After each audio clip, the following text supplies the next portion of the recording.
Welcome dear students. NCERT के प्रश्न जो होते हैं बड़े इंपॉर्टेंट होते हैं और जनरली एग्जामिनेशन में पूछ लिए जाते हैं। एक और एनसीईआरटी का प्रश्न आपके सामने है, देखिए सोल्व करेंगे, समझेंगे।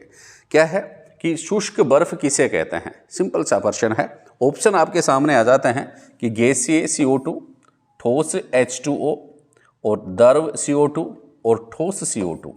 बहुत बार प्रश्न आता है और इसका सबको आंसर पता होता है जनरली। वैसे नहीं पता है तो मैं आपको बता दूं, ठोस CO2 जो है वह क्या है, शुष्क बर्फ कहलाती है। ठोस CO2 मतलब कार्बन डाइऑक्साइड गैस होती है, लेकिन अगर उसको ठोस में बदल दिया जाए तो वह ठोस CO2 कहलाएगी। गैस को ठोस में बदल देते हैं, बदलते ही हैं। जैसे मान लो अपन LPG सिलेंडर काम में लेते हैं, CNG सिलेंडर काम में लेते हैं, तो उनमें क्या होता है, गैस को द्रव अवस्था में बदल दिया जाता है। उसको आप हिला के देखना, उसमें तरल पदार्थ आपको हिलता हुआ नजर आएगा, पानी की तरह उसमें आवाज़ आएगी। आपको लगेगा उस सिलेंडर में पानी है, ठीक है, क्योंकि उनमें गैस को पानी में बदला है। गैस को किस में बदल दिया, पानी में बदल दिया। साइंस वाले हैं, पानी में ही बदल सकते हैं तो उसको ठोस में भी बदल सकते हैं, ये बात आप ध्यान में रखें। तो ठोस CO2 जो होती है उसको हम क्या कहते हैं, शुष्क बर्फ कहते हैं। क्या कहते हैं, शुष्क बर्फ। शुष्क बर्फ किसे कहते हैं, ठोस CO2 को कहते हैं। बात समझ में आ गई, ठीक है सर। अब एक और प्रश्न, थोड़ा सा और एक कदम आगे आपने रट लिया, ठोस CO2 ठोस CO2 ठोस CO2, लेकिन प्रश्न कुछ अलग छट करके आ गया। प्रश्न क्या आ गया, ठोस CO2 को शुष्क बर्फ क्यों कहते हैं। मतलब आपने जो आंसर तो याद किया था ना, ठोस CO2 को शुष्क बर्फ कहते हैं, उसी का प्रश्न बना दिया। आप लोगों से पूछ लिया ठोस CO2 को शुष्क बर्फ क्यों कहते हैं। दोनों संभावनाएं हैं, ये RAS या IAS प्री में का प्रश्न है, और यह है IAS या RAS प्री और मेंस दोनों का प्रश्न है, क्योंकि ऑप्शन बड़े बड़े हो सकते हैं। तो मैं आपको इसका डायरेक्ट आंसर बताता हूं कि ठोस CO2 को शुष्क बर्फ क्यों कहते हैं, तो इसकी हम चर्चा करेंगे। पहले तो एकदम राइट आंसर मैं बताने वाला हूं, क्योंकि क्या बताएंगे भाई, क्योंकि एक ATM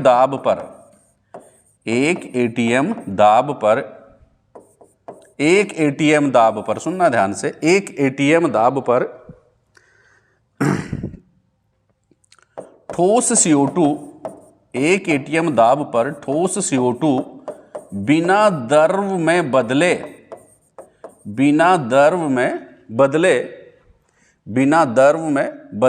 सीधे गैसीय अवस्था में बदल जाती है। सीधे गैसीय अवस्था में बदल जाती है। ये इसका राइट ऑप्शन होगा जो उसमें लिखा हुआ आएगा। एक ATM दाब पर या एक वायुमंडलीय दाब पर ठोस CO2 जो होती है वह बिना द्रव में बदले सीधे गैसीय अवस्था में बदल जाती है।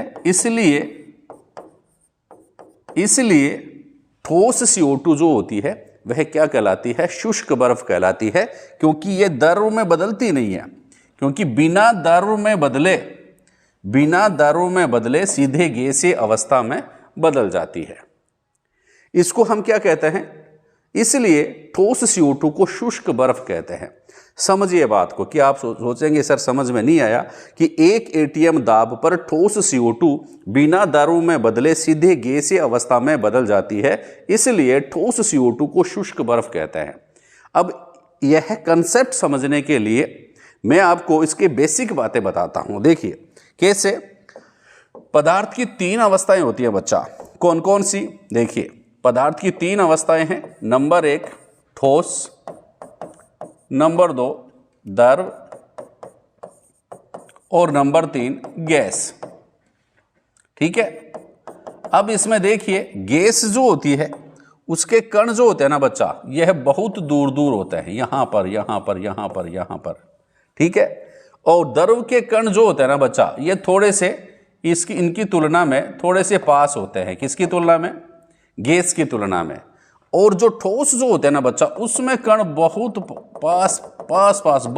पास स्थित होते हैं। इनके कणों के मध्य जो रिक्त स्थान होता है वो आपको दिखाई नहीं देता है। कणों के बीच में रिक्त स्थान बहुत दिखाई नहीं देता है। तो दिमाग तो चलता ही है। ये कह रहे हैं भैया साइंस वाले जो साइंटिस्ट हैं उनके दिमाग में बात आई, क्या बात आई कि यह ठोस है, ठीक है, इसमें कण पास पास होते हैं, ठीक बात है। यह द्रव है, इसमें कण दूर दूर होते हैं, ठीक बात है। और यह गैस है, इसमें कण बहुत दूर दूर होते हैं, यह भी ठीक बात है। अब दूसरा आइडिया उनके आया दिमाग में, क्या विचार आया कि यार ये गैस के कण हैं, इनको पास पास रहे हैं कैसे जैसे, तो क्या ये द्रव में बदल जाएंगे? प्रयास किया और गैस को, अब इन कणों को पास पास लगाने पर क्या करना पड़ेगा? दाब लगाना पड़ेगा। दाब लगाया, इन गैस जो है इसको एक जगह किया, जैसे अपन गुब्बारे में हवा भर करके फिर गुब्बारे की गैस को अपन दाब लगाएंगे तो वो एक जगह आ जाएगा और अंततः गुब्बारा फूट जाएगा, हो जाएगा ना। इसी प्रकार इंजेक्शन में भी हम जो भरेंगे उसके इंजेक्शन भर करके उसे पीछे से प्रेशर लगाएंगे, पानी के कण आगे आते जाएंगे, हवा निकलती जाएगी आगे, प्रेशर लगता है। प्रेशर लगता है ना तो गैस किस में बदल जाती है? द्रव में बदल जाती है। और भी अगर प्रेशर हम लगाएंगे तो ये जो कण और पास आ जाएंगे और यह किस में बदल जाएंगे? ठोस में बदल जाएंगे। लेकिन खास बात एक आपको ध्यान में रखनी पड़ती है अपने को कि जब दाब लगाते हैं ना तो टेम्परेचर बढ़ जाता है, ताप बढ़ जाता है। दाब लगाते हैं तो क्या बढ़ जाता है?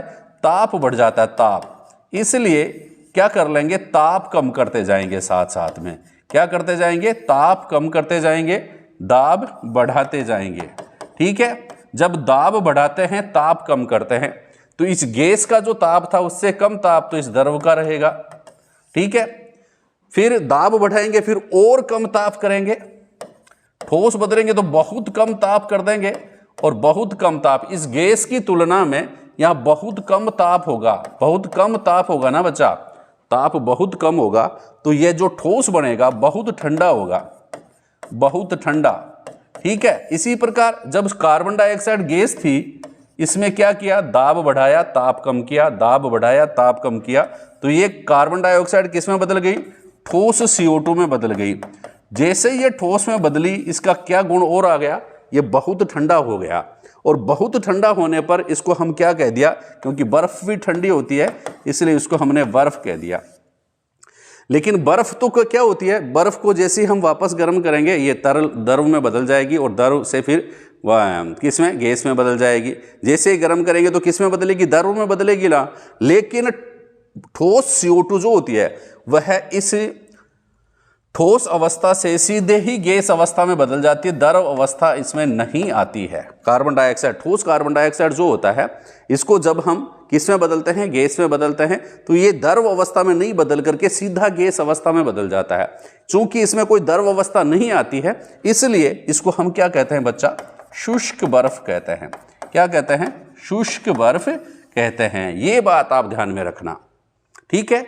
और कॉन्सेप्ट में आपको क्लियर करवाता हूं, संबंधित इससे कंसेप्ट क्लियर करवाते हैं। देखिए, आप लोगों से पूछ ले वायुमंडलीय दाब का मात्रक क्या होता है? बहुत बढ़िया प्रश्न है। वायुमंडलीय दाब का मात्रक क्या होता है बच्चा?